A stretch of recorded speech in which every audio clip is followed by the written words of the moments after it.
Hello, everybody. Welcome to episode number 32 of the Michael Wilby Show. I'm your host, Michael Wilby.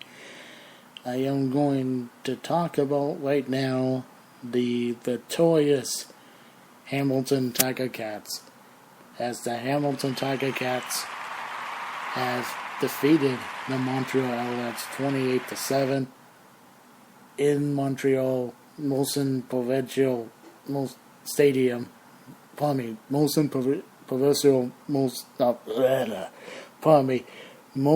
Provincial Stadium.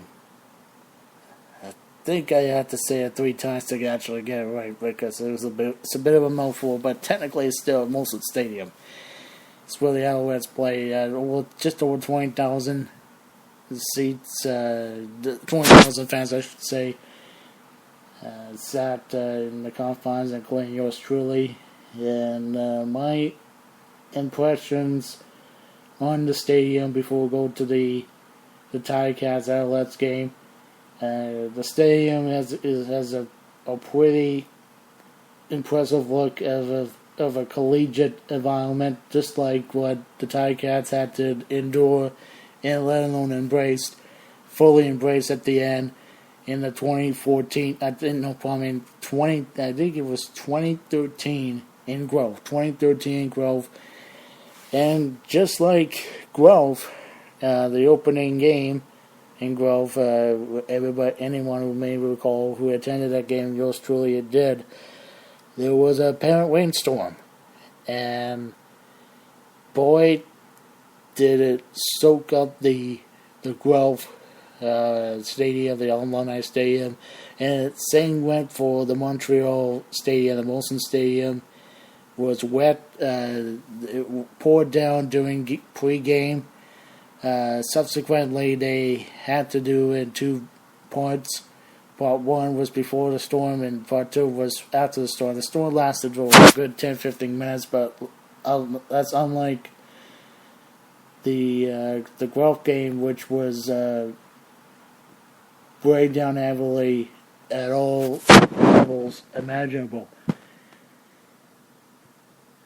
But it was a really great stadium. It seats about 25,000 at the very most, just like Timberwolves Field, 25,000. I may not have it the proper actual attendance capacity to be filled. They did some renovations not too long ago. They expanded the grandstands. And I noticed the one eye-opener for me of the stadium was really the stadium's concourse area.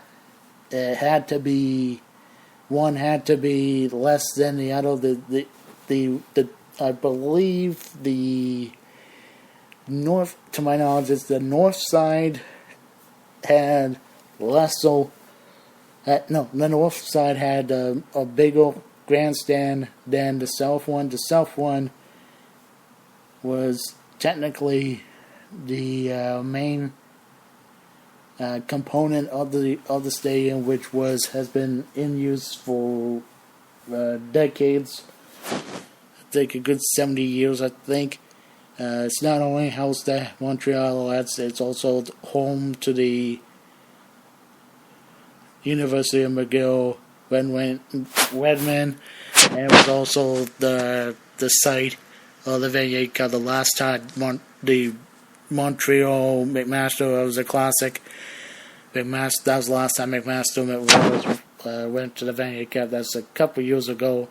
They by all-time goal that the Hamilton Ticats was part of the winning play in the game, the blocked field goal for Montreal to win it. The University of Montreal, let's just see, it wasn't Concourse. I'm a little bit out of my mind now. Of course, I am very tired. I have been on the road lately for 6:45 in the morning, and this is the first legitimate time that I really had to lay down and be very uh, you know, relaxed, literally. I was on the go. The bus ride, the megabus was the mode of transportation I went. It is a bang for your buck, but the Wi-Fi was not terribly great. It was good, but not terribly great as was expected to be. But it was a long road trip. We stopped at Kingston for a little bit, for I think about 20 minutes or so, and then we went back on the road. The one major mishap, of course, was the traffic, the construction, the ongoing construction on Highway 20, right into the main area of Montreal, which I am sitting on right now. I think I'm at Montreal, not too far from the hotel that I stayed at back in April when I went to Olympic Stadium to see the Toronto Blue Jays versus Boston Red Sox in the final tune-up exhibition series for both teams before they started the regular season. And I stayed at the best restaurant. Well, now I am staying at the Pont Suites Hotel, and my God, you gotta give them a lot of credit. You gotta go and stay in the area, stay in the hotel. I think it's $160 average. I think in the coming days they're going to bump up the increase because it's an ongoing festival just for laughs.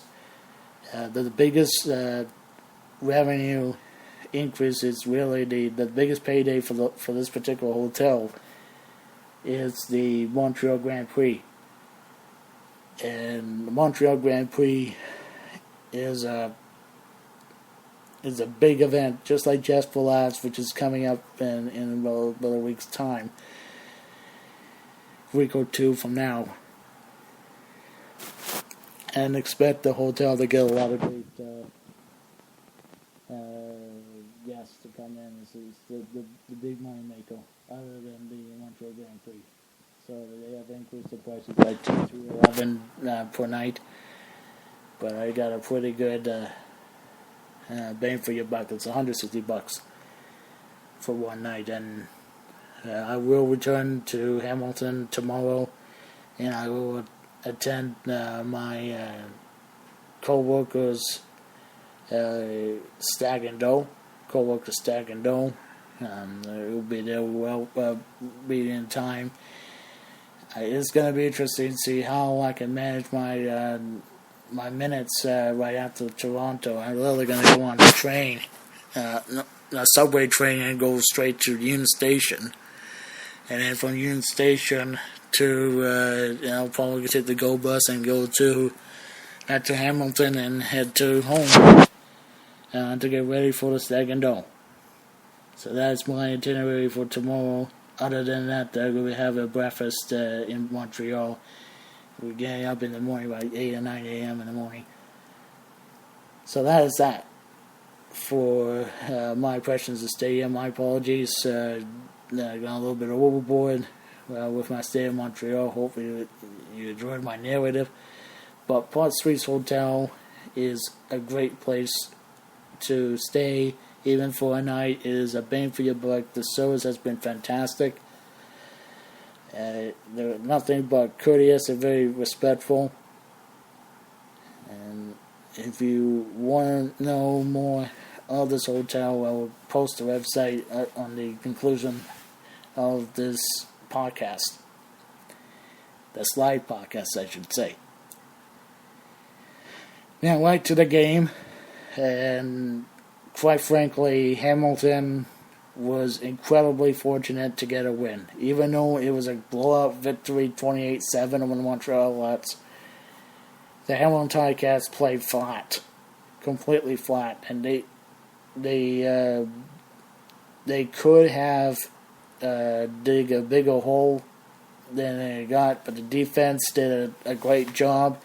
They had tough time covering in the middle for most of the first half, but they got together. In the second half, they really turn it on the Jets, and they shut down Cameron Cato, who had a good first half, but the second half he was god awful. Speaking of god awful, I think Jeremiah Masoli, and to more extent though tonight, it was the offensive line. The offensive line didn't do a really good job. Protecting Jeremiah Masoli, I think they allowed 3 sacks and almost in subsequent fashion. Like 1 sack every 3 in second down. They didn't do well in the second down converts in the first half, or on the entire game. But they got better in the second half of the game. Went on. Like I said, the defense picked it up, shut down Cameron Cato, and Cato was relieved, even though he had decent numbers. He was better. He was better than Masoli tonight. But Masoli and the team of Hamilton Ticats ultimately pulled out the victory because of the defense. Adrian Tracy was named the player of the game, the Nissan player of the game from TSN. Friday Night Football. Adrian Tracy got 2 sacks and a forced fumble and a pass blocked. Almost had an interception. It was a really good second half. It was the best second half performance I've seen in the defense this season, and excluding the Toronto game, which they dominated all around. But they played very sloppy for most of the first half and into the end. But the second half was a whole different story. They really shut down Montreal. I think Masoli will stay on until Columbus gets 100%. There's no need to rush. They got a game, I believe, next week against the Edmonton Eskimos, which is a tough foe for Hamilton. But I seriously hope for Jeremiah Masoli. He got to step up and play full 60 minutes of football. C.J. Gable was resurrected a lot quicker than the Terminator. Man, did he played really well in the second half. He had a really tough goals those following the season, but I think he has played his best half of football in the 2016 season thus far. In the second half, he rushed the ball really, really well. He caught the ball very well. He dodged a lot of big hits. Took punishment, I should say. The defense of Montreal is not a soft defense whatsoever. They just got fatigued down the stretch, and Hamilton took over. And Montreal's undisciplined ability is very greatly noticed as the game went along. And if you're a Montreal Alouette fan, and I have met a lot of Montreal fans when I was at the stadium tonight, and I'll tell you, they have nothing but absolute class. My hats off to the Montreal Alouettes fan base, although you have a few fans that are a bunch of drunks who literally have no business ranting or let alone appear in the game, or show up in the stadium to cause ruckus.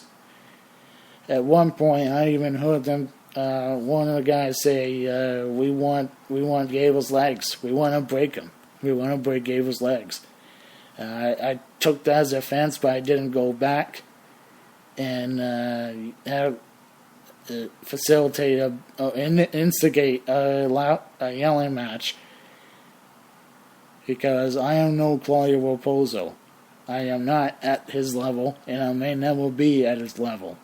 I may never be at the level of when I was in Ottawa. If you can recall, to anyone who witnessed my rant back in Ottawa, I mean, my trash talking has been not as good. The trash talking in Ottawa, when I was in Ottawa back in 2014, was really good. But in recent years, it hasn't been very that sharp. Even though I have done a lot of good podcasting. As you may know, I did the Ticats Den podcast.